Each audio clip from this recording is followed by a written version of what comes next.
प्रोग्रामिंगच्या ज्या basic concept आहेत किंवा बेसिक फीचर्स आहेत ते आपण ऑलरेडी बघितले. म्हणजे ज्या ऑब्जेक्ट ओरिएंटेडचे मेन फीचर्स काय आहेत की क्लास, ऑब्जेक्ट, त्यानंतर encapsulation, data abstraction, message passing, data hiding, inheritance, polymorphism, हे जे काही मेन फीचर्स आहेत ते ऑलरेडी आपण बघितलेले आहेत. त्यानंतर आपण पायथॉनमध्ये how to create a class कसा क्रिएट करायचा हा पार्ट आपण बघितला. त्यानंतर त्या क्लासमध्ये आपण कन्स्ट्रक्टर कशा पद्धतीने कॉल करायचा किंवा कन्स्ट्रक्टर कशा पद्धतीने क्रिएट केला जातो ते बघितलं. ओके, आता रेग्युलर मध्ये तुम्ही जावामध्ये ज्या पद्धतीने कन्स्ट्रक्टर करता किंवा जावा असेल, सी शार्प असेल किंवा C++ असेल त्यामध्ये जे कन्स्ट्रक्टर क्रिएट करतात त्याच्या व्यतिरिक्त पायथॉनमध्ये कशा पद्धतीने कन्स्ट्रक्टर क्रिएट केला जातो तो पार्ट आपण मागच्या ह्याच्यात बघितला. त्यातला आपले एक स्लाइड चुकून राहिली होती की डिस्ट्रक्टरचे रिलेटेड आपली कन्सेप्ट राहिली होती. तसं तो डिस्ट्रक्टर काय आहे तरी आपल्याला माहिती आहे की जसं कन्स्ट्रक्टर मेमरी अलोकेट करतं तसं डिस्ट्रक्टर मेमरी फ्री करतं. Okay, so we know that destructor is a special method that is used to free the memory. जी कन्स्ट्रक्टरनं जे ऑब्जेक्टला मेमरी अलोकेट केलेली आहे ती मेमरी अलोकेट केलेली मेमरी जर फ्री करायची असेल तर तुम्हाला डिस्ट्रक्टर वापरलं जातं.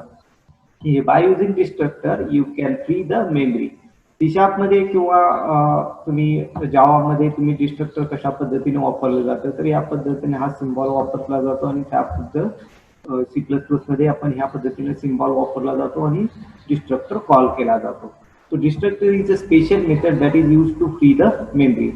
The first parameter of constructor will be self variable that contains memory address. जसं आपल्याला कन्स्ट्रक्टर मध्ये पहिला जो पॅरामीटर असतो तो सेल्फ असतो तसं डिस्ट्रक्टर मध्ये सुद्धा पहिला जो फर्स्ट पॅरामीटर असतो तो सेल्फ व्हेरिएबल असतो. सेल्फ व्हेरिएबल काय असतं that contains the address of the memory, ते आपण पार्ट बघितलेला आहे. So destructor is created using this function. So _del _, तसं कन्स्ट्रक्टरला INIT इनिशियलायझेशन ह्या पद्धतीने म्हणजे इनिशियलायझेशन ह्या पद्धतीने कन्स्ट्रक्टर क्रिएट केलं असतं. तर डिस्ट्रक्टर क्रिएट करण्यासाठी _del हे वापरला म्हणजे डेल मेथड ही क्रिएट केली जाते. Del is a special method, ही स्पेशल मेथड वापरली जाते. एक्झाम्पल बघायचं डेल _del आणि सेल्फ. तर ह्या पद्धतीनं डिस्ट्रक्टर क्रिएट केला जातो. डिस्ट्रक्टर, कन्स्ट्रक्टर आणि डिस्ट्रक्टर बघा लक्षात घ्या फरक कसा आहे. बाकीच्या लँग्वेजमध्ये इथं फरक कसा आहे तर डिस्ट्रक्टरला C++ तुम्ही डिडल सिम्बॉल वापरता आणि नंतर कन्स्ट्रक्टर जे काय क्लास नेम आहे ते वापरता. पण इथं डिस्ट्रक्टरला काय आहे _del आणि कंसात सेल्फ ह्या पद्धतीनं डिस्ट्रक्टर आणि प्रिंट डन. तर ह्या पद्धतीनं आपण आणि हा डिस्ट्रक्टर कसा कॉल केला जातो तर by using del command. Del कमांडनं तुम्हाला तो पर्टिक्युलर डिस्ट्रक्टर कॉल करता येतो. म्हणजे डेल आणि ज्या क्लासचा ऑब्जेक्ट तुम्हाला डिस्ट्रॉय करायचा आहे, ज्याची मेमरी फ्री करायची आहे तर तो ऑब्जेक्ट तुम्ही इथं पास करू शकता. तो डेल आणि ऑब्जेक्ट नेम. तर ह्या पद्धतीने डिस्ट्रक्टर तुम्ही कॉल. इथे एक्झाम्पल दिलेलं आहे बघा. एम्प्लॉय नावाचा इथं क्लास एम्प्लॉय केला आणि त्यानंतर हे कन्स्ट्रक्टर तयार केला. इथं डिस्ट्रक्टर लिहिला आणि इथं परत डिस्प्ले मेथड लिहिली. एक सिंपल आहे. तर इथं बघा आता इथं प्रिंट डन लिहिलंय किंवा त्याचं दुसरं व्हेरिएशन पण इथं दिलंय बघा. नेम म्हणजे कुठल्या क्लासचा डिस्ट्रक्टर डिलीट केलाय तो आपल्याला जर फाइंड करायचा असेल तर आपल्याला स्पेशल ऍट्रिब्यूट वापरावं लागतं. क्लासचे काही स्पेसिफिक ऍट्रिब्यूट्स आहेत तर ते वापरून तुम्ही त्या पर्टिक्युलर क्लासचा ऍट्रिब्यूट थ्रू तुम्ही ते रिमूव्ह करू शकता. सो क्लास डॉट नेम हे काय करतं की जो क्लासचा नेम आहे तो इथं दिसतं. म्हणजे डेल लिहिलं, समजा हे डेल लिहिलं म्हणजे हा ऑब्जेक्ट आहे आणि डेल कमांडने डिस्ट्रक्टर कॉल केला जातो. डेल म्हणलं तर याचा अर्थ काय डिलीट द एम्प्लॉय आणि आउटपुट काय येईल तर बघा एम्प्लॉय डन. ओके, अशा पद्धतीने मेसेज येईल. म्हणजे डिस्ट्रक्टर कसा कॉल केला जातो तर ह्या पद्धतीने by using del command you can call the destructor call केला जातो, डिस्ट्रक्टर क्रिएट केला जातो. तर हा आपण पार्ट बघितला. ओके, टाइप्स ऑफ व्हेरिएबल बघितले. आता पुढचा आहे जो ऍक्सेस स्पेसिफायर. आता जनरली आपल्याला माहित आहे की तुम्ही C++, C# किंवा जावामध्ये ऍक्सेस स्पेसिफायर बघता. तुम्ही पब्लिक, प्रोटेक्टेड आणि प्रायव्हेट असे 3 पद्धतीचे ऍक्सेस स्पेसिफायर आपण जनरली शिकलेलो आहे. बरोबर आहे की नाही. पब्लिक म्हणजे सगळीकडे ऍक्सेस होतो, प्रायव्हेट म्हणजे फक्त पर्टिक्युलर क्लासमध्ये, प्रोटेक्टेड म्हणजे ते डिराइव्ड क्लासमध्ये. हे सगळा पार्ट आपण ऑलरेडी बाकीच्या लँग्वेजमध्ये शिकलोय. पण इथं तुम्ही कशा पद्धतीने ऍक्सेस स्पेसिफायर डिफाईन करणार आहे. इथं पब्लिक आणि प्रोटेक्टेड किंवा प्रायव्हेट असे काय आहेत का, तर access control specify define the visibility of the member of the class. म्हणजे त्या पर्टिक्युलर क्लासची विजिबिलिटी जर डिफाईन करायची असेल, म्हणजे तो कुठं ऍक्सेस झाला पाहिजे, म्हणजे प्रायव्हेटली ऍक्सेस झाला पाहिजे, पब्लिकली ऍक्सेस झाला पाहिजे किंवा काय, तर हे जर आपल्याला डिफाईन करायचं असेल तर आपण इथं ऍक्सेस स्पेसिफायर वापरतो. So access control specifier define the visibility of the member. मग तो मेंबर म्हणजे कोण, क्लास डेटा मेंबर असेल किंवा मेंबर फंक्शन असेल, कुणाची विजिबिलिटी. तुम्ही बघा सी प्लस प्लस किंवा सी शार्प मध्ये तुम्ही लिहिता पब्लिक स्टॅटिक वाईड किंवा पब्लिक वाईड समथिंग ऍड किंवा पब्लिक वाईड डिस्प्ले, असं ज्या पद्धतीने मिळतात. म्हणजे पब्लिक का, तर it can visible to anywhere in the class, क्लासमध्ये किंवा क्लासच्या आउटसाइड सुद्धा तो विजिबल व्हावा, ह्या पद्धतीने आपण पब्लिक लिहितो. जर तुमचा क्लासमध्ये विजिबल करायचं असेल तर प्रायव्हेट आपल्याला लिहावं लागतं. ओके, तर ह्या पद्धतीने आपण ऑलरेडी लँग्वेज शिकलेलो आहे. ओके, पण पायथॉन मध्ये कशी पद्धतीने ऍक्सेस स्पेसिफायर आहेत किंवा कुठले आहेत, तर पायथॉन मध्ये दोन प्रकारचे ऍक्सेस स्पेसिफायर आहेत, एक पब्लिक आणि दुसरा आहे प्रायव्हेट. हे दोन पद्धतीने आहेत. पब्लिक म्हणजे access from inside as well as outside the class. Public member जे आहेत, मग ते डेटा मेंबर असेल किंवा मेंबर फंक्शन्स असतील, तर ते त्या पर्टिक्युलर क्लासमध्ये किंवा क्लासच्या बाहेर सुद्धा ते ऍक्सेस होतात. So that is public. आणि प्रायव्हेट मेंबर काय, can not be access from outside the body of the class. क्लासच्या बाहेर तुम्हाला जर मेंबर ऍक्सेस करायचं तर तुम्हाला ते प्रायव्हेट लिहून चालेल का, जसं ऑलरेडी जी कन्सेप्ट आहे ती, म्हणजे प्रायव्हेट मेंबर फक्त विदिन द क्लास आपल्याला ऍक्सेस करता येतो, क्लासच्या बाहेर आपल्याला ऍक्सेस करता येत नाही. सेम कन्सेप्ट इथं आहे, फक्त आता प्रायव्हेट आणि पब्लिक मेंबर कसे डिफाईन करायचे. हा, तर जे बाय डिफॉल्ट तुम्ही डिफाईन केले, म्हणजे बाय डिफॉल्ट आतापर्यंत जे आपण मेंबर डिफाईन करत होतो, म्हणजे क्लासमध्ये किंवा इन्स्टन्स व्हेरिएबल मध्ये किंवा इन्स्टन्स मेथड मध्ये जे व्हेरिएबल डिफाईन करतो, तो बाय डिफॉल्ट म्हणजे सेल्फ ना आपण जे व्हेरिएबल डिफाईन करतो that members are public members. Okay, पण प्रायव्हेट मेंबर कसे डिफाईन करायचे, private members is preceded by double underscore. जर तुम्हाला प्रायव्हेट मेंबर डिक्लेअर करायचे असतील तर ते कसे, तर सुरुवातीला डबल अंडरस्कोर न तुम्हाला ते डिफाईन करता येतील. आता इथं एक्झाम्पल मध्ये दोन आहेत, हे पब्लिक आहेत, हे पब्लिक मेंबर डिफाईन केलेले आहेत, आणि हे जे आहेत हे एक्झाम्पल दिले प्रायव्हेट मेंबर साठी. ओके, आता ह्यामध्ये फरक काय बघा, क्लास सेम आहे, इनिशियलायझेशन म्हणजे कन्स्ट्रक्टर सेम आहे, फरक कुठं झाला बघा इथं. आता इथं सेल्फ एल आणि इथं बघा सेल्फ डबल अंडरस्कोर एल आहे. जे ज्या ठिकाणी व्हेरिएबलला मी डबल अंडरस्कोर देतो त्या ठिकाणी म्हणजे इनिशियली सुरुवातीला जर डबल अंडरस्कोर आला तर ह्याचा अर्थ काय, की तो जो व्हेरिएबल आहे किंवा ती जी मेथड आहे ती मेथड काय झाली, that is a private method झाली. म्हणजे ते फक्त क्लासमध्येच ऍक्सेस होईल, क्लासच्या बाहेर ऍक्सेस होणार नाही. ओके, म्हणजे इथं बघा हा फरक केलेला आहे. म्हणजे इथं सेल्फ डॉट एल आहे आणि हे असल्यामुळे एल असल्यामुळे ही पब्लिक मेथड झाली किंवा सॉरी हा पब्लिक मेंबर झाला.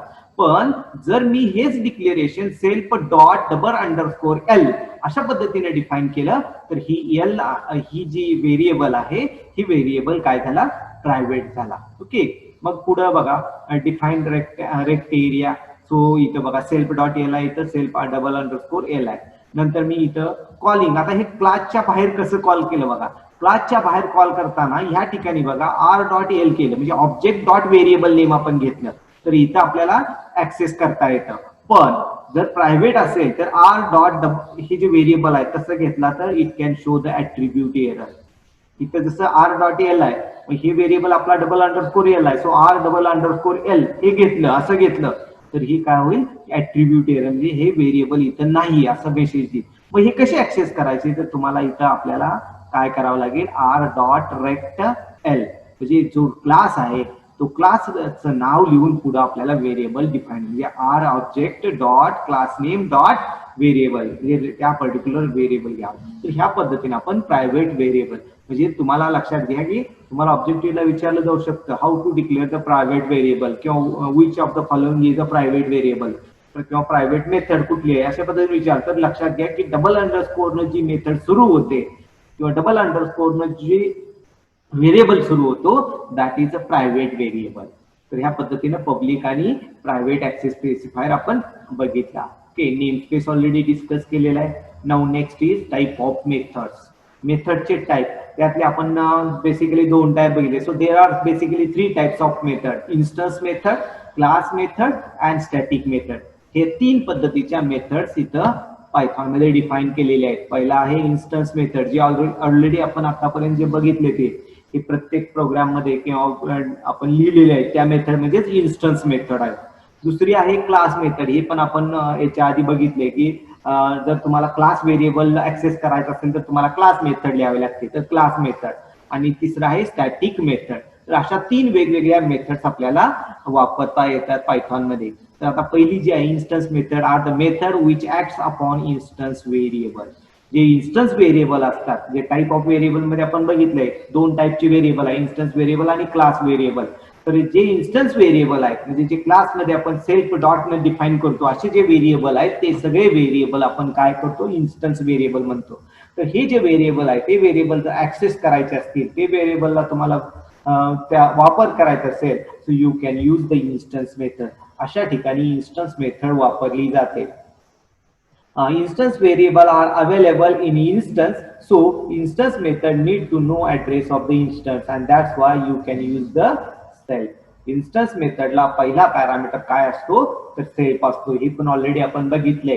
ओके, म्हणजे तुम्ही कुठलीही मेथड इन्स्टन्स मेथड जर डिफाईन करायचं म्हणलं तर तुम्हाला पहिला पॅरामीटर काय असतो, सेल्फ. सेल्फ का तर self can show the self can give the address of that particular object और ऍड्रेस ऑफ पर्टिक्युलर क्लास. क्लासचा ऑब्जेक्ट किंवा instance address of the instance आपल्याला पास करता येतो. So that is instance method. Instance method has divided into 2 types. Instance method परत 2 type मध्ये divide केले, that is accessor method and mutator method. म्हणजे थोडक्यात गेटर मेथड आणि सेटर मेथड. म्हणजे काही गेट करते व्हॅल्यू आणि सेट करते व्हॅल्यू. तर ह्या 2 टाइपच्या मेथड्स इथं ऍक्सेस मेथड मध्ये डिफाईन केलेल्या आहेत. So accessor method simple access or read data of the variable. Accessor method फक्त काय करते, व्हॅल्यू रीड करायचं काम करते. ओके, म्हणजे रीड ओनली थोडक्यात. म्हणजे ती व्हॅल्यू तुम्हाला त्या व्हॅल्यूतनं बदल करायचं म्हणलं तर तुम्हाला ऍक्सेसर मेथड मधनं तुम्हाला बदल करता येत नाही. So accessor method simply use to read और access the data from the data of the variable. So it is read only. Accessor method are generally written in the form of get and that would इथं आता get triple X लिहिलं. So get आणि triple X म्हणजे थोडक्यात काही जे main value असेल, म्हणजे accessor method start with a get. Accessor method ही स्टार्ट विथ गेट न सुरू होते आणि गेट नंतर तुम्ही काही लिहिलं म्हणजे get display, get assign, whatever may be, जे काय असेल तुमचं नेम फंक्शनचं नेम तर ते लिहू शकता. पण start with a get, start जर गेट न झालं तर त्याचा अर्थ काय, that is use to read only data. Get method मधून तुम्हाला व्हॅल्यू असाइन करता येत नाही, तर तुम्हाला रीड करता येतो. So accessor method are generally written in the form of get and then whatever the name. So it is called as a getter method. त्यामुळे ह्याला काय म्हणलं जातं, गेटर मेथड म्हणजे get data. Second, mutator method are method which not only read the data but also modify them. Okay, म्हणजे म्युटेटर method मधून तुम्ही gate पण करू शकता आणि म्हणजे तुम्हाला जर व्हॅल्यू अपडेट करायची असेल, व्हॅल्यूला व्हेरिएबलला व्हॅल्यू असाइन करायची असेल तर तुम्ही म्युटेटर मेथड वापरलं जातं. आणि ती मेथड वापरायची असेल तर इनिशियली काय, स्टार्ट विथ सेट न स्टार्ट होतं आणि त्याच्यानंतर जे काय व्हेरिएबल आहे हेच called as a setter method. म्हणजे ऍक्सेसरला गेटर म्हणलं जातं, म्युटेटरला सेटर म्हणलं जातं. Accessor method read the data where mutator method write the data. तर रीड आणि राईट कशा पद्धतीने करायचं तर ह्या 2 मेथड वापरून करू शकता. फॉर एक्झाम्पल इथं बघा, गेट नेम. आता याच्यामध्ये गेट नेम म्हणजे काय करतं की व्हॅल्यू रीड करायचं काम करतं, म्हणून इथं व्हॅल्यू काय केलं, रिटर्न केलं. इथं सेट नेम बघा, इथं सेट नेम मध्ये 2 मेथड बघा, इथं गेट आणि पुढे नेम लिहिलंय आणि इथं सेट आणि नेम लिहिलंय. तर ह्याचा अर्थ काय की गेट म्हणजे रीड करतं, सेट मध्ये असाइन करतं. Okay, so getter and setter method same thing. Get as म्हणले की व्हॅल्यू रिटर्न होते, सेट एज म्हणले की व्हॅल्यू असाइन होते. तुम्ही जावा मध्ये तुम्ही बघितलं असेल गेटर मेथड, सेटर मेथड, किंवा पायथॉन मध्ये सुद्धा सी शार्प मध्ये पण आहे. तर ह्याच्या पद्धतीने आपण व्हॅल्यू, मग इथं काय केलं, input value, input enter, input enter the number of student, किती नंबर ऑफ स्टुडंट तुम्हाला एंटर करायचे. ओके, सी परत count is equal to 0, while count is less than n. जोपर्यंत काउंटची व्हॅल्यू 2 इथं आपण जी इनपुट एन केले त्याच्यापेक्षा कमी येते तोपर्यंत ही व्हाईल लूप रन होणार. मग इथे एच ऑब्जेक्ट बनवला क्लासचा ऑब्जेक्ट बनल्यानंतर क्लास मध्ये नेम सेट केलं एस डॉट सेट एस हा ऑब्जेक्ट सेट नेम म्हणजे व्हॅल्यू पास केली. बघा सेट नेमला 2 पॅरामीटर आहे सेल्फ आणि नेम, पण सेल्फ पॅरामीटर आपण पास करत नसतो, फक्त नेमचा पॅरामीटर पास केला पण नेम केलं की मग इथं ह्या नेम व्हेरिएबलला ही नेम व्हॅल्यू असाइन होईल. तसंच एज केलं एज व्हॅल्यू असाइन होईल आणि इथं मग गेट केली. बघा इथं S dot get name value get केली. इथं सेल्फ एक पॅरामीटर आहे पण इथं पॅरामीटर पास केला का नाही. तर ह्या पद्धतीने गेटर अँड सेटर म्हणजे गेट करण्यासाठी व्हॅल्यू म्हणजे व्हॅल्यू रीड करायची असेल तर गेट आणि पुढे व्हेरिएबल नेम किंवा व्हॅल्यू फंक्शन नेम लिहिलं जातं आणि व्हॅल्यू असाइन करायची असेल तर सेट मेथड वापरली जाते. तर ही झाली getter and setter. So these are the first type that is instance method आहे. त्या लक्षात घ्या इन्स्टन्स मेथड ओळखायची कशी, इट इज सिम्पल. ह्याच्यातला पहिला जो पॅरामीटर आहे जर सेल्फ असेल तर तो काय करायचा समजायची ती इन्स्टन्स मेथड आहे. ओके. आता दुसरी मेथड आहे क्लास मेथड. क्लास मेथड काय करते, so these methods are method which acts on a class variable or class label or static variable. म्हणजे हे क्लास मेथड आपण कधी वापरायची आपण याच्या आधी पण बघितले. बघा क्लास व्हेरिएबलला असेल तर तो क्लास मेथड वापरली जाते. पण क्लास मेथड वापरायची कशी किंवा क्लास मेथड डिफाईन कशी करायची. So this method are written using built in decorator statement class method at the rate class method. जर मेथडच्या आधी at the rate class method असेल तर ह्याचा अर्थ ती मेथड काय क्लास मेथड आहे. बघा इथं लिहिलंय बघा इथं विंग्स लिहिले विंग्स इज इक्वल टू 2 आणि इथं क्लास मेथड लिहिली आणि मेथड फ्लाय. आता दुसरा एक महत्वाचा फरक बघा क्लास मेथड मध्ये आणि इन्स्टन्स मेथड मध्ये की क्लास मेथड मध्ये फर्स्ट पॅरामीटर ऑलवेज सीएलएस पहिला पॅरामीटर ऑलवेज सीएलएस असतो आणि इन्स्टन्स मेथड मध्ये पहिला पॅरामीटर ऑलवेज सेल्फ असतो. हा एक फरक आहे. ओके. मग आता इथं बघा इथं फ्लाय नावाची मेथड लिहिली आहे आणि त्याच्या आधी क्लास मेथड आहे म्हणजे ह्याच्या पुढची जी मेथड आहे class method at the rate class मेथडच्या पुढे जी मेथड लिहिणार आहे ती काय असणार आहे क्लास मेथड आहे. मग इथं फ्लाय लिहिलं आणि फ्लायच्या पुढे पहिला पॅरामीटर आहे सीएलएस आणि दुसरा पॅरामीटर आहे मग तुम्हाला जे काय पास करायचंय ते नेम. ओके. मग इथं बघा print dash dash flies with dash dash wings म्हणजे मी जो पॅरामीटर पास करेल तो इथे येईल आणि विंग्स हा पास व्हॅल्यू पास करेल. तर इथं bird dot fly sparrow bird dot fly pigeon तर इथे sparrow flies with 2 wings pigeon flies with 2 wings आहे. फक्त फरक काय लक्षात घ्या इन्स्टन्स मेथड आणि क्लास मेथड मध्ये मेन फरक काय. इन्स्टन्स मेथड मध्ये त्या पर्टिक्युलर इन्स्टन्सला म्हणजे त्या पर्टिक्युलर मेथडला सेल्फ हा पहिला पॅरामीटर असतो दुसरं नसतं आणि क्लास मेथड मध्ये पहिला पॅरामीटर क्लास मेथड असतो. इन्स्टन्स मेथड डायरेक्ट तुम्ही त्या क्लासमध्ये लिहू शकता पण क्लास मेथड लिहायची असेल तर तुम्हाला त्या मेथडच्या आधी at the rate class method नावाचं डेकोरेटर लिहावं लागतं. So this is are. आणि तिसरा महत्वाचा फरक class method always use for the class variable. Class variable जर तुम्हाला वापरायचा असेल तर त्याच्या ठिकाणी क्लास मेथडच लिहावी लागते. इन्स्टन्स व्हेरिएबल असेल तर इन्स्टन्स मेथड लागते. तर हा झाला class method. Static method. Static method are useful when the processing is at class level but we did not involve the class or instance. Okay. बघा इथं महत्वाचा फरक क्लास मेथड आणि स्टॅटिक मेथड मध्ये. क्लास मेथड मध्ये आपल्याला class involve करावा लागतो पण स्टॅटिक मेथड अशा मेथड्स आहे की ज्या ठिकाणी क्लासचा संबंध येत नाही म्हणजे क्लासचा इन्स्टन्स किंवा क्लासचा नेम हे जर क्लास स्वतः त्याचा काही संबंध नाही. So static method are useful when the processing is class level. Class लेवललाच प्रोसेसिंग असते पण त्याच्यामध्ये क्लास किंवा इन्स्टन्सचा काही संबंध येत नाही म्हणजे तो ऑब्जेक्ट क्रिएट केला काही नाही केला काही याचा संबंध येत नाही. For example setting environmental variable हे कधी वापरलं जातं स्टॅटिक मेथड तर एन्व्हायरमेंटल व्हेरिएबल सेट करायचं असेल किंवा तुम्हाला तुमच्या क्लासचे किती ऑब्जेक्ट बनवले किती इन्स्टन्स बनवले हे जर फाइंड करायचं असेल तर counting number of instances of class और changing attribute of another class दुसऱ्या क्लास मधले ऍट्रिब्यूट बदलायचे असेल तर त्या ठिकाणी स्टॅटिक मेथड वापरली जाते. So static method are use to accept value process it and return the result where neither class nor the object involve. Static method मध्ये व्हॅल्यू ऍक्सेप्ट केली जाते प्रोसेस केली जाते व्हॅल्यू रिटर्न केली जाते पण ह्या सगळ्या सिच्युएशन मध्ये कुठेही क्लासचा संबंध येत नाही. ओके. आता ही मेथड कशी लिहिली जाते, तर these methods are return as @static method decorator. जसं क्लास मेथडला क्लास मेथड लिहिलं जातं, तसं स्टॅटिक मेथडला स्टॅटिक मेथड ह्या डेकोरेटरनं लिहिलं जातं.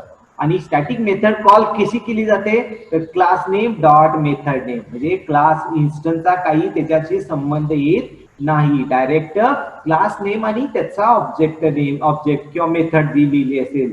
इथे एक्झाम्पल बघा, क्लास सॅम्पल घेतला. ओके, आता ह्या सॅम्पल मध्ये n is equal to 0, sample n+1. Okay, म्हणजे आपण काय केलं की n हा क्लास, आता ह्या व्हेरिएबल बघा, n हा व्हेरिएबल इन्स्टन्स व्हेरिएबल आहे का क्लास व्हेरिएबल आहे, तर बघा इथं सेल्फ लिहिलंय का नाही, याचा अर्थ हा काय आहे, क्लास व्हेरिएबल आहे. क्लास व्हेरिएबल असेल तरच तुम्हाला इतर क्लास मेथड किंवा स्टॅटिक मेथड वापरली जाते. मग इथं मी काय केलं की कन्स्ट्रक्टरला ही यांची व्हॅल्यू इन्क्रीज केली. कारण का, तर आपल्याला बघा की किती इन्स्टन्सेस कॉल केले किंवा किती इन्स्टन्सेस क्रिएट केले हे आपल्याला बघायचंय. म्हणून इथं डेफ इनिशियलाइज सॅम्पल आणि पुढे स्टॅटिक मेथड डिस्प्ले ही नावाची स्टॅटिक मेथड लिहिली आहे. तो @static display sample dot n, म्हणजे थोडक्यात ही जी व्हॅल्यू आहे ते नंबर ऑफ इन्स्टन्सेस क्रिएटेड. मी आता इथं बघा S1, S2, S3 आणि S4 घेतलं, 4 सॅम्पल क्रिएट केले. आणि इथं कॉल करताना ही जी डिस्प्ले मेथड आहे ही स्टॅटिक मेथड असल्यामुळे कॉल करताना कशी केली बघा, सॅम्पल डॉट डिस्प्लेनं कॉल केली.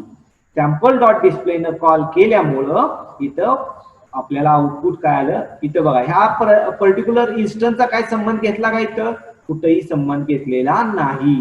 त्यामुळं इथं 4 नंबर ऑफ इन्स्टन्स जे काय व्हॅल्यू असेल ती इथं कॉल झाली. या ठिकाणी क्लासचा काही संबंध घेतला नाही, म्हणजे क्लासचा म्हणजे थोडक्यात इन्स्टन्सचा काही संबंध घेतला नाही, डायरेक्ट क्लास नेमनं आपण एक कॉल केलं.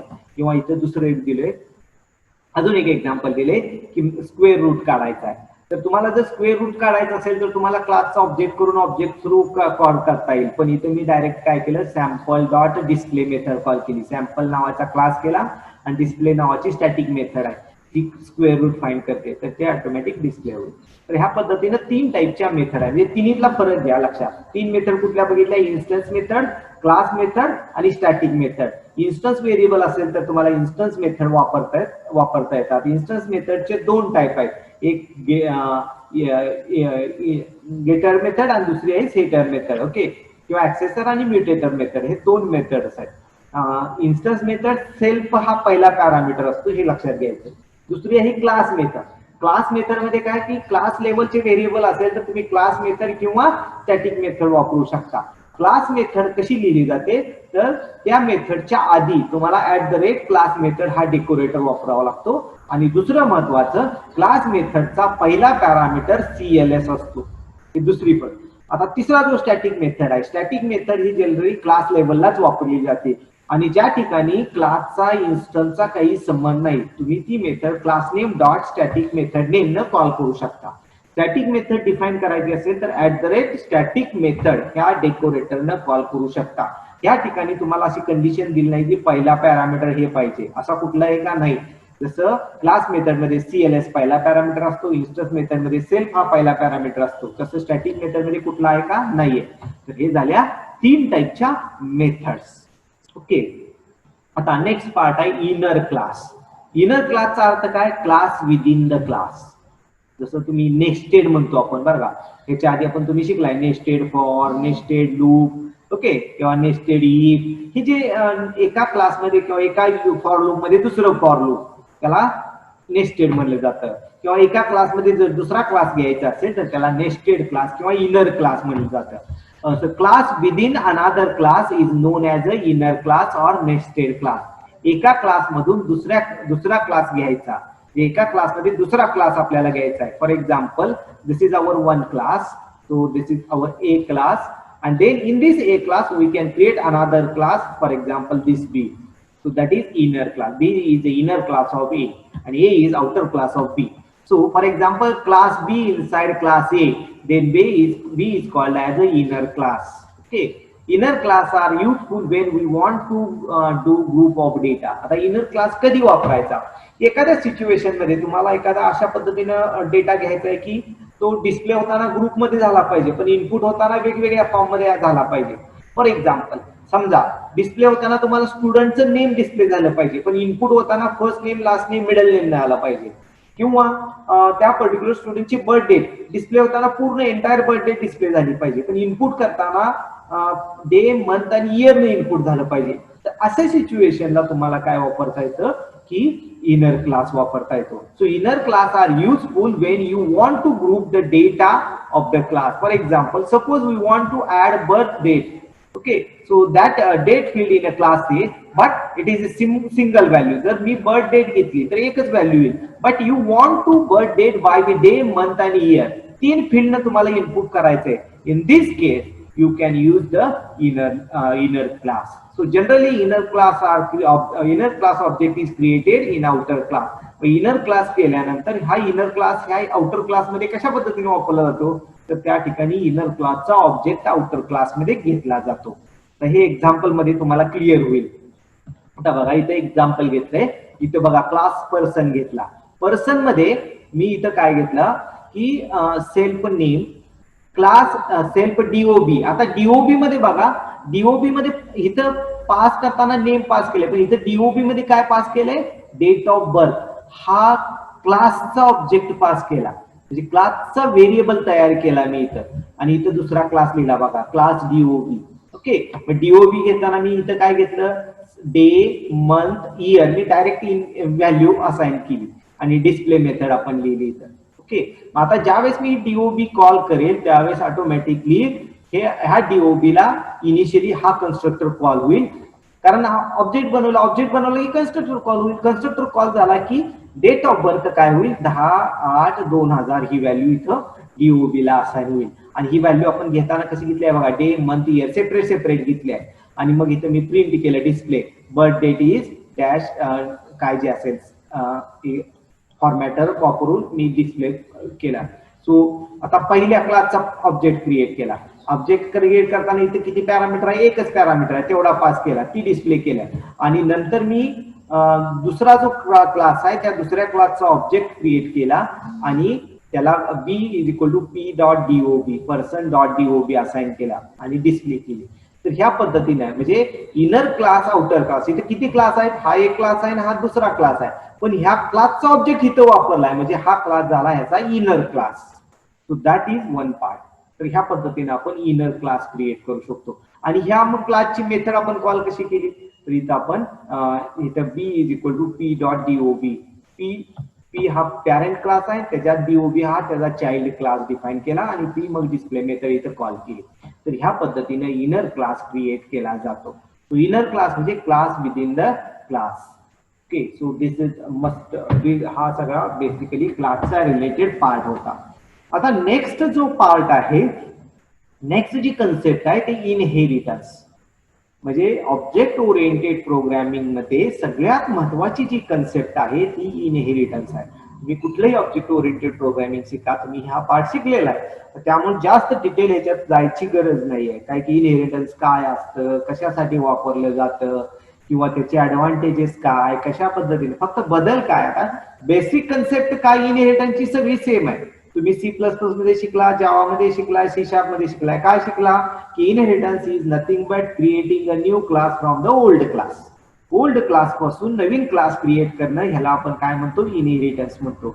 ही जी बेसिक कन्सेप्ट आहे ती आहे तशी सेम इथं आहे. फक्त बदल काय झाला की बदल इथं झाला की how to create the inheritance. इनहेरिटन्सचा सिंटॅक्स किंवा इनहेरिटन्स कशा पद्धतीने क्रिएट केला जातो हा फक्त बदल झाला. म्हणजे बेसिक जी कन्सेप्ट आहे इनहेरिटन्सची सेम आहे. So inheritance is nothing but creating new class from the old class. ही जी कन्सेप्ट आहे new class from the old class, that is same. जे नवीन क्लास, पण नवीन क्लास क्रिएट करताना आपण काय करतो, so the original class is called as a base class, whereas new class is called as a derived class. Original जो class असतो त्याला बेस क्लास म्हणलं जातं आणि जो दुसरा क्लास असतो ज्याचे नवीन क्लास आपण तयार करतो त्याला डिराइव्ड क्लास म्हणलं जातं. Here derived a new class inherit all the members of existing class. ज्यावेळेस आपण डिराइव्ड क्लास क्रिएट करतो त्यावेळेस आपण काय करतो, तर ते जे बेस क्लासचे सगळे मेथड्स आहेत, बेस क्लासचे जे सगळे मेंबर्स आहेत ते ऑटोमॅटिकली डिराइव्ड क्लास मध्ये वापरले जातात. आणि हेच मेन थीम आहे की इनहेरिटन्सचे. म्हणजे इनहेरिटन्स मध्ये आपण का रियुजाबिलिटी हे एक महत्वाचा पार्ट आहे. म्हणजे समजा आपण कन्सिडर करा की मी एक स्टुडंट किंवा मी असं एक विद्यार्थ्यांची किंवा एम्प्लॉयची सगळी माहिती गोळा करतोय. मग मला काय करावं लागेल की विद्यार्थ्यांचा डेटा आपण सेपरेट करणार आहे, किंवा जो एम्प्लॉय आहे त्यांचा डेटा किंवा नॉन टीचिंग आहे त्यांचा डेटा, असं सगळं आपण वेगळं वेगळं केलं. तर ह्याच्यात प्रॉब्लेम काय, समजा मी एम्प्लॉय घेतला तर एम्प्लॉयची माहिती काय असणार आहे, नेम असणार आहे, एज असणार आहे, त्याचा ऍड्रेस असणार आहे, जेंडर असणार आहे, ही सगळी माहिती. स्टुडंट मध्ये पण ही सगळी माहिती असणार आहे, किंवा नॉन टीचिंग म्हणलं तर त्याच्यामध्ये ही सगळी माहिती आहे. म्हणजे एकच माहिती प्रत्येक ठिकाणी रिपिटेशन होणार आहे. दुसरी गोष्ट काय की आपण समजा एम्प्लॉयचं इन्फॉर्मेशन लिहिली, मग त्याच्यात युजर कडून डेटा घ्यायचा आणि ते डिस्प्ले करायचा, हा सगळा कोड लिहिला. मग पुन्हा हा सगळा कोड स्टुडंटसाठी पण लिहा, पुन्हा हा सगळा कोड नॉन टीचिंग साठी पण लिहा. म्हणजे एकच कोड रिपीटेड होत असतं. त्यामुळं प्रॉब्लेम काय होतो की तुमचं जो सॉफ्टवेअर आहे किंवा तुमचं जे ऍप्लिकेशन आहे त्याचं कोड इन्क्रीज होतो, वाढत जातो. आणि कोड इन्क्रीज झाल्यामुळे त्याचं एक्झिक्युशन टाइम वाढत जातं, डेव्हलपमेंट टाइम वाढत जातं, आणि त्यामुळं काय तुमचा प्रोग्राम स्लो होऊ शकतो. म्हणजे हे जे सगळे ड्रॉबॅक्स आहेत, हे ड्रॉबॅक जर रिमूव्ह करायचे असेल तर आपल्याला काय करावं लागेल, जो कॉमन कोड आहे म्हणजे जो नेम ऍड्रेस हे सगळीकडे वापरणार आहे. मग ह्याच्यासाठी आपल्याला काय करता येईल का, तर ही कन्सेप्ट ध्यानात ठेवून इनहेरिटन्स तयार केलं गेलं आहे. म्हणजेच जो कॉमन कोड आहे किंवा जे कॉमन पार्ट आहे तो आपण लिहून त्याच्यातून दुसरा पार्ट जे वेगळे वेगळे फीचर्स आपण, आता मग मी काय केलं, पर्सन नावाचा क्लास क्रिएट केला आणि त्या पर्सन मध्ये मी काय घेतलं, नेम घेतलं, एज घेतलं, ऍड्रेस घेतलं, जेंडर घेतलं, आणि त्या पर्सन मधून मग मी स्टुडंट क्लास इनहेरिट केला की हे जे 4 फील्ड आहेत, नेम, ऍड्रेस किंवा बर्थडे किंवा जेंडर, हे सगळं ऑटोमॅटिक येणार. आणि ह्याच्यात ऍड फीचर काय की स्टुडंटचा वर्ग मला ऍड करायचा आहे, क्लास ऍड करायचा आहे, तर मी ऍड केला.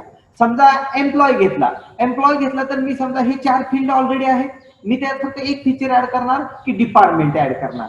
समजा नॉन टीचिंग घेतला तर मी त्याचं काय करणार की कुठली तरी एक्स्ट्रा म्हणजे त्याचे जॉईनिंग डेट असेल किंवा जे काय असेल तर ते मी एक्स्ट्रा फील्ड घेणार. म्हणजे मी नवीन क्लास क्रिएट केला की नवीन क्लासमध्ये जे जुना डेटा आहे तो घेतला का नाही, फक्त एकच नवीन डेटा ऍड केला आणि जो जुना डेटा आहे तो पहिल्या क्लासमधून ऑटोमॅटिक इनहेरिट झाला. मग ही जे फीचर्स आहेत हे फीचर जर आपल्याला इम्प्लिमेंट करायचं तर इनहेरिटन्स वापरावं लागतं. म्हणजे derived new class inherit all the members of the existing class. म्हणजे वर ज्या पहिल्या बेस क्लासमध्ये जे मेंबर्स आहेत किंवा बेस क्लासमध्ये ज्या मेथड्स आहेत त्या सगळ्या काय होतात, इनहेरिट होतात डिराइव्ड क्लासमध्ये. तर हा जो मेन आहे त्याचा उपयोग आहे. So syntax for inheritance is, आता इथं पायथॉन मध्ये महत्वाचं काय तर बेसिक कन्सेप्ट सगळी तुम्हाला माहित आहे ऑलरेडी, तीच आहे. फक्त बदल काय झाला तर बदल मध्ये फरक काय तर इनहेरिटन्स कसं करायचं तर हा फरक आहे. तर इथं बघा, क्लास, देन सब क्लास आणि कंसात बेस क्लास. तर ह्या पद्धतीने इनहेरिटन्स करतो. तुम्ही जर C# मध्ये गेला तर class, public class, then class name, colon, public base जे कुठला क्लास आहे असं, म्हणजे अशा पद्धतीने. किंवा तुम्ही जावा घेतला तर एक्सटेंड येईल. ओके, तर ही वेगवेगळी पद्धत आहे प्रत्येक ठिकाणी. पण इथं सिंपल काय आहे की क्लास, सब क्लास नेम आणि इथं बेस क्लासचं नाव घ्यायचं. म्हणजे समजा आपल्याला असं करायचंय, ए हा बेस क्लास आहे आणि बी हा डिराइव्ड क्लास आहे. तर ए मधून बी कसा डिराइव्ड करायचा तर सिंपली एक्झाम्पल बघा. So class B derived from A. So that's simple. आणि कोलन, एवढ्या सिंपल आहे. म्हणजे ह्याचा अर्थ काय तर class B is derived from class A. जे ए हा बेस क्लास झाला आणि बी हा चाइल्ड किंवा डिराइव्ड क्लास झाला. So in this way you can create the inheritance. So when object of subclass is created, it contains the copy of base class.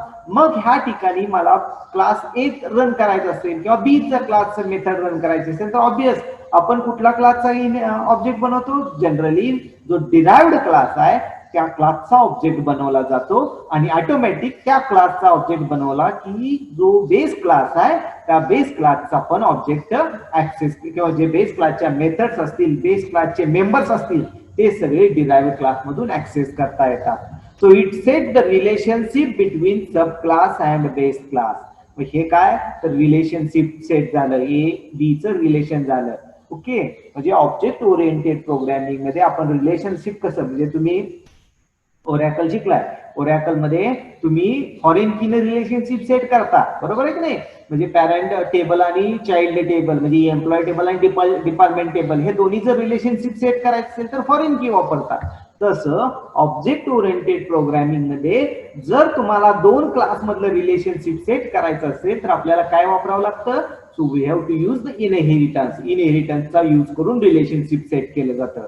म्हणजे इथं बघा, ए आणि बी चं रिलेशनशिप काय झालं? A is a parent and B is a child. किंवा A हा काय झाला? मास्टर झाला आणि बी हा डिटेल टेबल झाला. ओके, किंवा डिटेल क्लास झाला.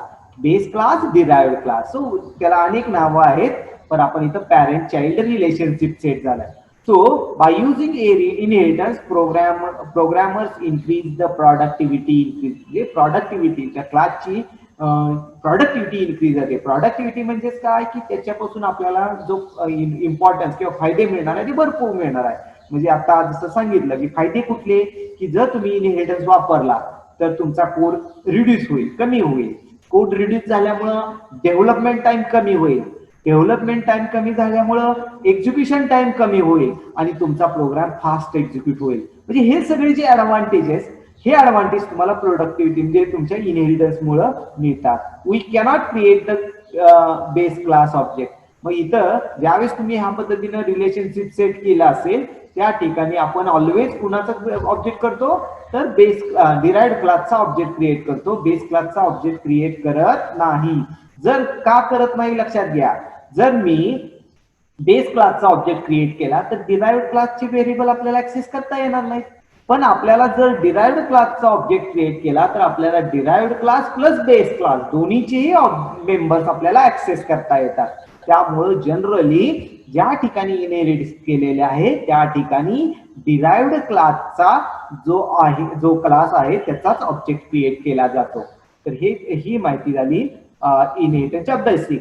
एक्झाम्पल आपण इथं आपण बघूया. So here example, class person. Person नावाचा मी क्लास तयार केला आणि त्या पर्सन मध्ये एम्प्लॉय नावाचा एक क्लास केला. तर दोन क्लास इथे लिहिले बघा. इथं पहिला क्लास आहे पर्सन आणि दुसरा क्लास आहे एम्प्लॉय.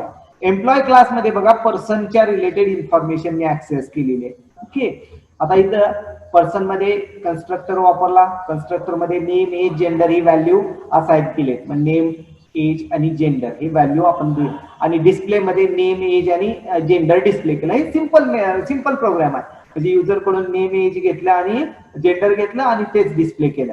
आता इथं बघा इनहेरिटन्स केलं. इनहेरिटन्स मध्ये काय, पर्सन क्लास मधून एम्प्लॉय क्लास. आता एम्प्लॉय क्लास मध्ये मी त्याची फीचर्स ऍड केले का नाही? मी फक्त सिंपल एक्झाम्पल म्हणून काय केलंय, क्लास केला एम्प्लॉय आणि तो पर्सन मधनं डिराइव्ह केलाय. कसा डिराइव्ह केला? क्लास एम्प्लॉय आणि कंसात पर्सन लिहिला. ह्याचा अर्थ काय, employ is a child class where person is a parent class.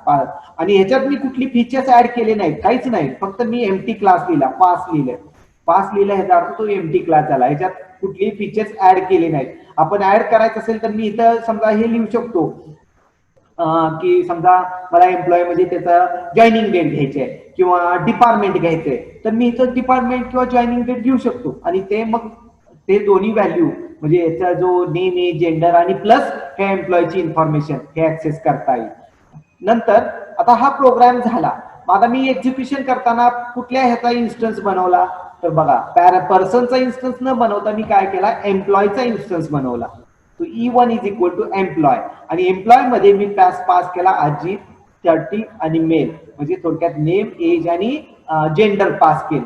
आता इथं बघा की ज्यावेळेस मी एम्प्लॉयचा क्लास क्रिएट केला त्यावेळेस ऑटोमॅटिक पहिला ह्याचा कन्स्ट्रक्टर बघेल. इथं कन्स्ट्रक्टर आहे का? नाही. कन्स्ट्रक्टर नाही म्हणला की ह्याचा जो बेस क्लास आहे त्या बेस क्लासचा कन्स्ट्रक्टर ऑब्जेक्ट क्रिएट केला. आता एम्प्लॉयचा आपण जनरली माहित आहे आपल्याला, if we have to create object of another object create केला, ऑब्जेक्ट क्लासचा क्रिएट केला तर कन्स्ट्रक्टर कॉल होतो. आता इथं काय होईल की एम्प्लॉयचा कन्स्ट्रक्टर चेक करेल, पण एम्प्लॉय मध्ये कन्स्ट्रक्टर लिहिलाय का? आपण इनिशियलाइज मेथड लिहिलाय का? नाही लिहिली म्हणलं की हा डायरेक्ट काय ह्याचा पॅरेंटचा जो कन्स्ट्रक्टर आहे त्याला कॉल करेल. म्हणजे इथं ऑब्जेक्ट क्रिएट केल्यानंतर हा पहिला एम्प्लॉय मध्ये कन्स्ट्रक्टर आहे का बघेल. जर कन्स्ट्रक्टर नसेल तर तो त्याच्या पॅरेंटला जाईल. पॅरेंट म्हणजे पर्सनच्या क्लासमध्ये जाईल आणि पर्सनच्या क्लासमध्ये जर ऑब्जेक्ट कन्स्ट्रक्टर असेल तर तो कॉल करेल. आता हा इथं पर्सनचा क्लास आहे, मग तो कॉल झाला आणि ह्या कॉल झाल्यानंतर ही व्हॅल्यू नेमला व्हॅल्यू अजित असाइन होईल, एजला 30 असाइन होईल, जेंडरला मेल असाइन होईल. आणि नंतर मग मी काय केलं, E1 डॉट डिस्प्ले. मग E1 म्हणजे ही एम्प्लॉय मध्ये डिस्प्ले मेथड आहे का चेक करेल.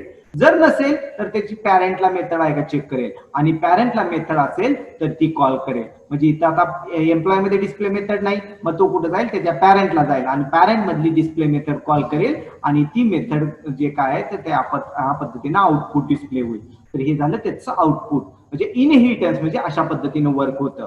ओके, सो इनहेरिटन्सचा हा सिंपल प्रोग्राम आहे. म्हणजे इनहेरिटन्स कशा पद्धतीने वर्क होतं हे सांगण्यासाठी मी इनहेरिटन्सचा प्रोग्राम घेतलेला आहे. नाऊ इनहेरिटन्स मध्ये आपल्याला कन्स्ट्रक्टर कसा वर्क होतो, जसं आता सांगितलं की इनहेरिटन्स मध्ये कन्स्ट्रक्टर कसा वर्क होतो, तर आपण बेस क्लासचा ऑब्जेक्ट क्रिएट करतो आणि बेस क्लासचा कन्स्ट्रक्टर कॉल होतो. मग जर बेस क्लासमध्ये कन्स्ट्रक्टर नसेल तर त्याच्या पॅरेंट मध्ये जातो. पण दोन्हीकडे कन्स्ट्रक्टर असेल तर म्हणजे एम्प्लॉय मध्ये पण कन्स्ट्रक्टर आहे आणि पर्सन मध्ये पण कन्स्ट्रक्टर आहे, मग कशा पद्धतीने वर्किंग होतं तर ते आपण बघणार आहे. पुढे पॉइंट आहे आपला की ज्यामध्ये आपण एक्सप्लेन करणार आहे की how constructor are behaviour in inheritance.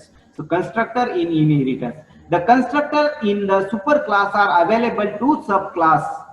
Constructor super क्लासचा कन्स्ट्रक्टर सब क्लास मध्ये आपल्याला अवेलेबल होतो. But when we write a constructor in a subclass, the superclass constructor is not available to subclass. आता ही सिच्युएशन लक्षात घ्या.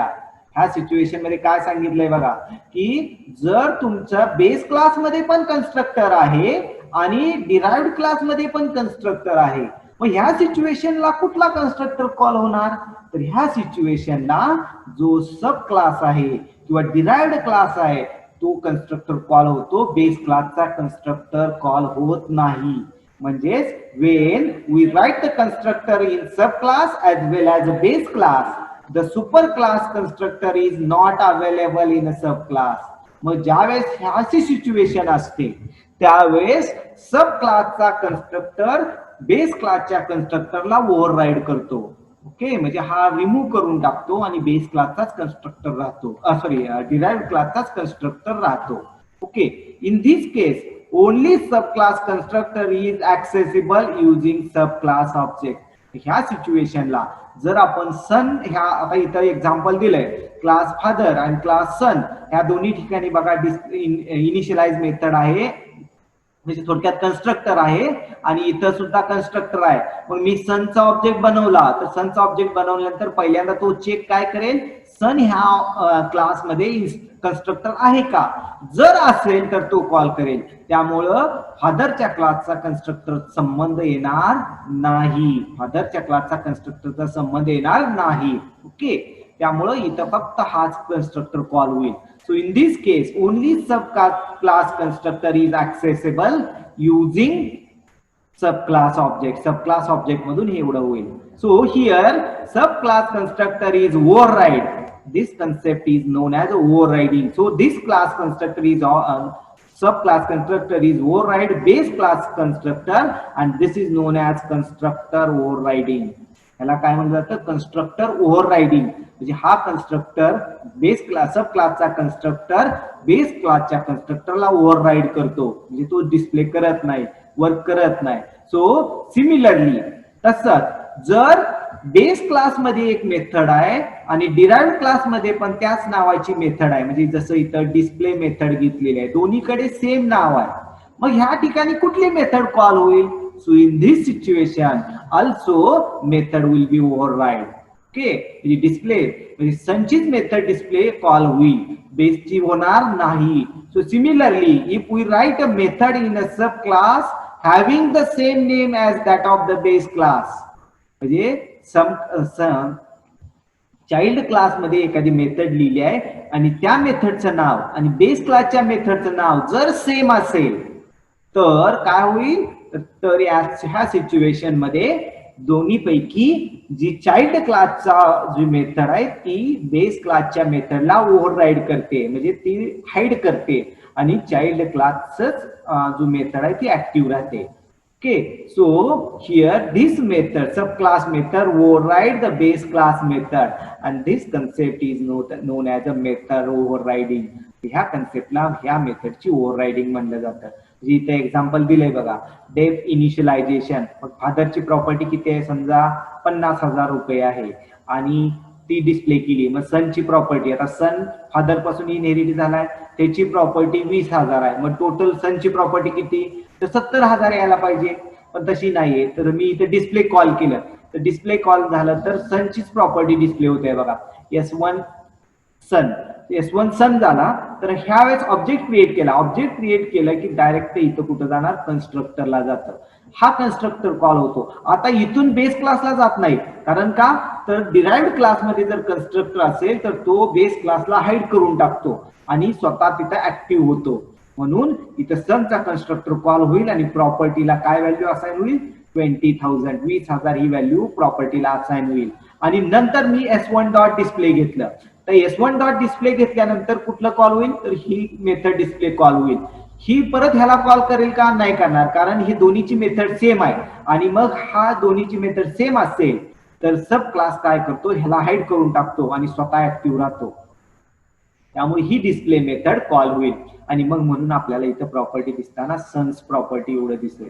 म्हणजेच इथं हे लक्षात घ्या की जर कन्स्ट्रक्टर दोन्ही क्लासमध्ये असतील तर काय होतं, तर दोन्ही क्लासमध्ये, डिराइव्ड क्लासमध्ये आणि बेस क्लासमध्ये दोन्ही ठिकाणी जर कन्स्ट्रक्टर असतील किंवा दोन्ही ठिकाणी एकाच नावाच्या मेथड असतील, तर डिराइव्ड क्लासच्या मेथड किंवा डिराइव्ड क्लासचा कन्स्ट्रक्टर बेस क्लासच्या मेथडला किंवा बेस क्लासच्या कन्स्ट्रक्टरला हाईड करून टाकतो, ओव्हरराईड करून टाकतो, डिस्प्ले करत नाही, स्वतः ऍक्टिव्ह होतो. सो दॅट इज म्हणजे हे कन्स्ट्रक्टर आणि मेथडचं वर्किंग होतं. मग हे जे सोल्युशन, मला मग फादरची पण इन्फॉर्मेशन प्रॉपर्टी पाहिजे डिस्प्ले करायची आहे आणि सनची पण प्रॉपर्टी डिस्प्ले करायची किंवा दोघांची मिळून प्रॉपर्टी मला डिस्प्ले करायची आहे. मग काय करावं लागेल, मग आपल्याला तो जो कन्स्ट्रक्टर आहे, जो हा कन्स्ट्रक्टर आहे फादरचा, तो सुद्धा ऍक्टिव्ह करावा लागेल. ओके, आता ह्या कन्स्ट्रक्टरना हा कन्स्ट्रक्टर काय झाला, डिएक्टिव्ह करून टाकला, हाईड करून टाकला. मग आपल्याला असं पाहिजे की हा पण कन्स्ट्रक्टर इनिशियलाइज झाला पाहिजे, म्हणजे ही व्हॅल्यू सुद्धा असाइन झाली पाहिजे आणि ही व्हॅल्यू आपल्याला इथे डिस्प्ले झाली पाहिजे. मग ह्याच्यासाठी काय करायचं, तर त्याला सोल्युशन आहे सुपर ही method. Okay, so in this situation where constructor overriding takes place, how to call sub super class और बेस क्लास कन्स्ट्रक्टर. मग ही जो प्रॉब्लेम आहे की बेस क्लासच्या कन्स्ट्रक्टरला किंवा बेस क्लासच्या मेथडला किंवा सुपर क्लासच्या कन्स्ट्रक्टरला किंवा सुपर क्लासच्या मेथडला कशा पद्धतीने आपल्याला ऍक्टिव्ह करता येईल, कशा पद्धतीने आपल्याला वापरता येईल. So we need call the super class constructor using super method. मग आपल्याला काय करावं लागेल, सुपर ह्या मेथडनं आपल्याला बेस क्लास कन्स्ट्रक्टर किंवा बेस क्लास मेथड पण कॉल करतात. जावामध्ये तुम्ही हे शिकलाय सुपर कीवर्ड, किंवा C# मध्ये त्यासाठी बेस कीवर्ड आहे. ओके, तर हे दोन्ही तुम्ही वापरू. तर सुपर ह्या मेथडनं आपण सुपर क्लासचा कन्स्ट्रक्टर कॉल करू शकतो. So super is a built in method which is use to call super class constructor or method. Base super ह्या मेथडनं आपण काय करू शकतो, सुपर क्लासचा कन्स्ट्रक्टर किंवा सुपर क्लासची मेथड कॉल करू शकतो. कशा पद्धतीनं, बघा इथं सिंटॅक्स दिलाय, super comma dot dot initialize underscore initialize underscore ह्या पद्धतीनं, किंवा दुसरं एक टेक्निक दिलेलं आहे ह्या पद्धतीनं. तो अंडरस्कोर इनिशियलायझेशन अंडरस्कोर आणि त्याला मग पॅरामीटर जे काय पास करायचे ते पॅरामीटर तुम्ही इथं पास करू शकता. आर्ग्युमेंट जे काय तुमचे असतील, म्हणजे तुम्ही कन्स्ट्रक्टरला पॅरामीटर, जर डिफॉल्ट कन्स्ट्रक्टर असेल तर काही व्हॅल्यू नसणार आहे, पण जर तुम्ही पॅरामेट्रिक कन्स्ट्रक्टर म्हणजे कन्स्ट्रक्टर मध्ये पॅरामीटर वापरले असतील तर ते इथं पास करावं लागतील आर्ग्युमेंट्स. किंवा जर सुपर क्लासची मेथड तुम्हाला कॉल करायची असेल तर इथं सुपर आणि मेथड नेम वापरतात, सुपर आणि मेथड नेम वापरतात. तर ह्या पद्धतीनं तुम्ही कन्स्ट्रक्टर किंवा base here super class method is called using super, म्हणजे सुपर क्लासची मेथड ह्या पद्धतीने आपण कॉल करू शकतो. When there is a constructor with a parameter in a super class, we have to create constructor with a parameter in subclass, and call super class constructor using super method. म्हणजे super क्लासमध्ये जर parameter असतील तर आपल्याला derive क्लासमधून तो parameter ह्या फॉर्मॅटमध्ये आपल्याला कॉल करता येतील. ओके, आता याचं एक्झाम्पल आपण बघूया. एक्झाम्पल मध्ये तुमच्या लक्षात येईल की कशा पद्धतीनं करता येते. सो हिअर बघा, इथं क्लास मगाचंच एक्झाम्पल आहे. क्लास फादरची प्रॉपर्टी, आता इथं मी पॅरामीटर असाइन केली, property is equal to 0. Okay, म्हणजे पॅरामीटरची व्हॅल्यू काहीतरी सेट केली, फादर्स प्रॉपर्टी लिहिली. आता सनच्या प्रॉपर्टीला बघा, इथं दोन पॅरामीटर घेतले, एक पॅरामीटर 1 प्रॉपर्टी 1 आणि प्रॉपर्टी.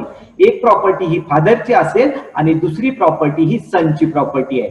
ओके, मग आता इथं सुपर, आता इथं बघा कशा पद्धतीने कन्स्ट्रक्टर कॉल केलाय. सुपर कोलन इनिशियलाइज आणि प्रॉपर्टी, ही जी प्रॉपर्टी आहे ही एक व्हेरिएबल आहे ना, तर हे व्हेरिएबल इथं कॉल केला.